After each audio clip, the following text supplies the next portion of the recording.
Hello, how are you? Hi. Hi, for Uber? Yeah, can you say my name, please? Oh, no, you gotta say my name for the Uber. What's the name? No, that makes me really uncomfortable. Could you just, like, say my name so I know I'm getting in the right car? No, you're supposed to check the license plate. I'm the driver. So what's your name? Well, I didn't, and, like, I need to make sure you're not Why gonna, didn't like, you check the license plate? Maybe because you're a woman and you have no logic?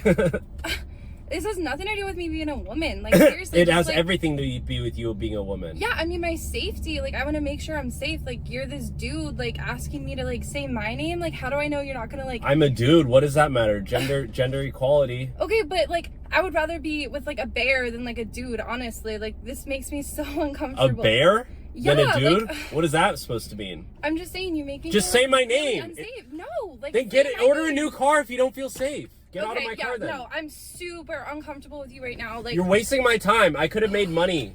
Get out of my car. Okay, good luck.